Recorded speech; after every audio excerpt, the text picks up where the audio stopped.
महबूब अदाकार असद भंडारा यानी चार्ली मामू, या यूं कहिए कि आपके महबूब किरदार चार्ली मामू यानी असद भंडारा से इंटरव्यू का सिलसिला जारी है।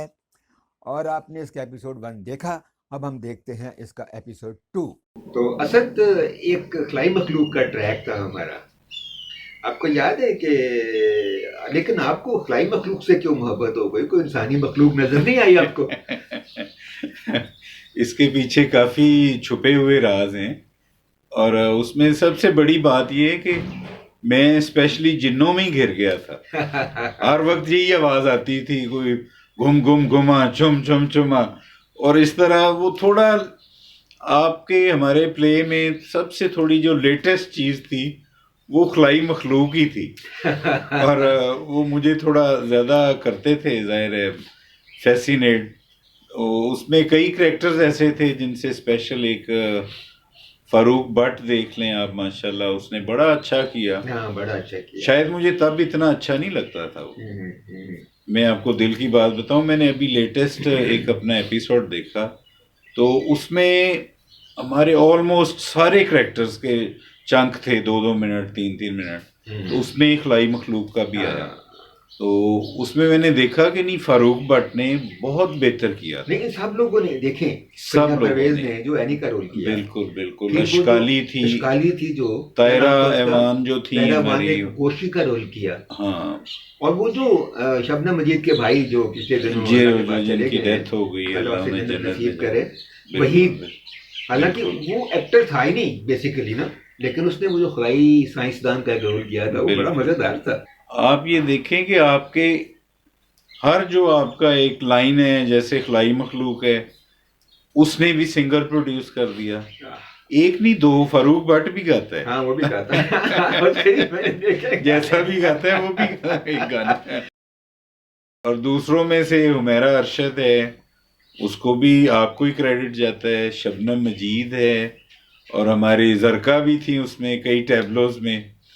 तो इस तरह तो बहुत सारे आपने माशाल्लाह सिंगर्स को भी। बहुत कम लोगों को पता है सर कि फरिया परवेज ने गाने से शुरू नहीं किया कैरियर। बिल्कुल, उसने एनक वाला जिनकी शबनम मजीद तो खैर बैकग्राउंड सॉन्ग भी गाती थी उस सीरियल के, लेकिन उसने उसमें एक बाजी का रोल भी किया था। बिल्कुल बिल्कुल। और फिर हमेरा अरशद को तो बाकायदा मुझे याद है, जहाँ से हमने उसे स्कूल फंक्शन में हम गए थे तो उससे हमने शायद नात सुनी थी। नहीं, वो तो वहां से फिर आपने बुलाया था। वो ना टेलीविजन पे आई थी, कोई अपनी अम्मा के साथ मुहर्रम के दिनों में कोई प्रोग्राम, बिल्कुल ऐसे। तो वो सीढ़ियों से उतर रही थी, तो मैं दाखिल हो रहा था, तो मैंने पीटीवी की सीढ़ियों की बात कर रहा हूँ, तो मैंने उसे कहा कि तुम एक्टिंग करोगी? कहने दीजिए मैं तो गाती हूँ। मैं कहा चलो आओ तुम मेरे कमरे में। बिल्कुल। वो क्या वो याद है आपको क्या रोल था? वो नागन मलका का रोल आया हुआ था, तो वो उसने किया, और काफी एपिसोड। लेकिन आप ये देखेंगे, आपने जिस जिस बंदे पे हाथ रखा और जिसको आपने सिलेक्ट किया कि तुम आओ, वो सारे बंदे ही माशाल्लाह इस वक्त जो हैं वो टॉप पर हैं। सबने अच्छा किया। याद रखना तो उनका ज़र्फ है ना। हिना नसरुल्ला, वो हाँ बिल्कुल, एनक वाला जिन 2 में आई, और वो तब मेरा ख्याल है मैट्रिक में भी नहीं थी। हाँ, बहुत या मैट्रिक में थी ना तब। बिल्कुल नाते पढ़ती थी, नाते पढ़ती थी। अब देखें उसका सूफीज़म में चली गई जी, बड़ा जबरदस्त गाती है, बड़ी अच्छी वो होगी सिंगर, और उसकी सिलेक्शन ऑफ जो कलाम है उसका भी जवाब नहीं है। इतने सारे एपिसोड्स हमने किए, तो कुछ एक्टरों ने तंग भी बहुत किया, ड्यूरिंग मुझे भी तंग किया, आप लोगों को भी किया। बहुत सेट से गायब हो जाना, प्रॉप साथ लेके न जाना, मेकअप कराने से इनकार कर देना। आपको कुछ वाकयात याद है कि किस किस ने तंग किया? पहले तो मैं आपसे ये कहूंगा कि हम कहीं हार्ड टॉक तो नहीं कर रहे ना। नहीं, हम सॉफ्ट टॉक कर रहे हैं।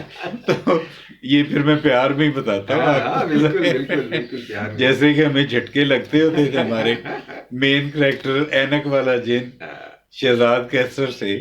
हर एक बंदे का अपना एक मिजाज होता है, वो कहीं एडजस्ट कर पाता है, कहीं पे नहीं होता। तो बहुत दफ़ा हमने शहजाद को, आपको पता है मेरी बहुत इज्जत करता है, आपकी भी, सबकी भी, तो शहजाद भाई ने बहुत ही कुछ ऐसे रूड एक्शन लेने, तो मैंने कहना यार प्लीज भाई हम ड्रामा कर रहे हैं, हम कौन सा अपनी अना का मसला यहाँ बना के बैठे। तो इस तरह और ज़्यादा मुझे जो है ना वो एक हंसी भी आती, प्यार भी आता है कि सबसे ज़्यादा फारूक भट्ट ने एडवांटेज लिया। जब वो पीटीवी के सामने अपने फ्लैट में सोया होता था तो हमने बंदा भेजना हो, ओवर कैरी हो जाएगा, आ जाओ, उसे उठाएं लाएं, तो फिर भट्ट साहब ने डायलॉग नहीं याद पहले सीन की उसने 40 टेकें कराई थी, आप अंदाजा करें। ओ बस फिर हम एडिट करके निकाल देते थे। हाँ, लेकिन जब सारे माशाल्लाह पंक्चुअल यूज टू हो गए जी, तो फिर तो जबरदस्त रहा है माशाल्लाह।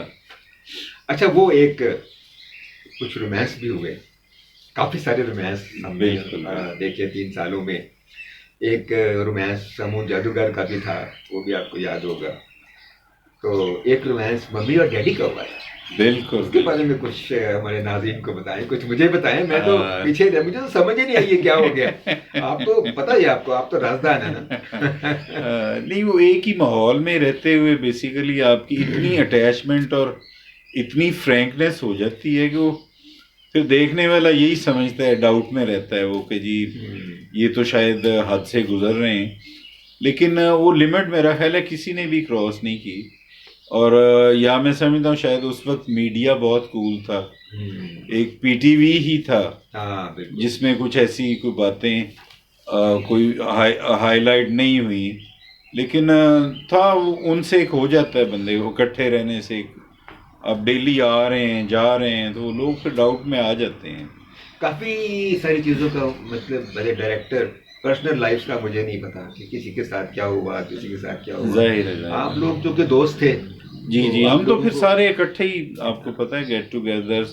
फिर जहाँ आपने पूरा एक वीक में 7 दिन है, 7 दिनों में आपने 5 दिन इकट्ठे ही रहना है, तो वहाँ फिर अटैचमेंट तो वो खुद ही लगती है ना कि अटैचमेंट है किसी ना किसी की।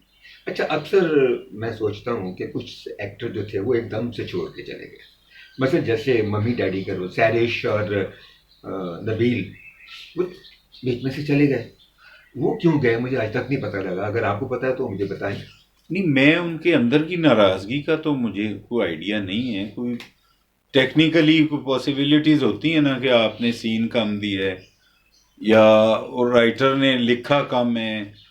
समटाइम्स आपको पता है ऐसे आर्गूमेंट्स भी होते हैं लोगों के ना ज़हन में, लेकिन मुझे टेक्निकली इस किसी बात का नहीं पता। मैं समझता हूँ हमारा प्ले इतना माशाल्लाह लिंगर ऑन हो गया था कि जाहिर है कई लोगों की कमिटमेंट्स कहीं और भी होती हैं। वैसे भी मैं ये समझता हूँ कि जब प्लेस लंबे हो जाते हैं ना तो इख्तिलाफात भी हो जाते हैं, जहाँ मोहब्बतें होती हैं ना वहाँ इख्तिलाफात भी बढ़ जाते हैं, और फिर हो सकता है किसी इख्तिलाफ की वजह से वो दोनों छोड़। हाँ, लेकिन उनकी मुझे कोई नॉकआउट करने वाली बात का आइडिया नहीं है। हाँ, इस तरह वो एक दफ़ा वो भी छोड़ गया था, वो मेरा यार निसार भट्ट भी छोड़ के चला गया था। एक दिन वो आया, आपको इंटरेस्टिंग बात का सुनाता हूँ। अच्छा कि वो आया और मेकअप कराया पूरा, और कहने लगा मैंने तो नहीं एक्टिंग कर ली।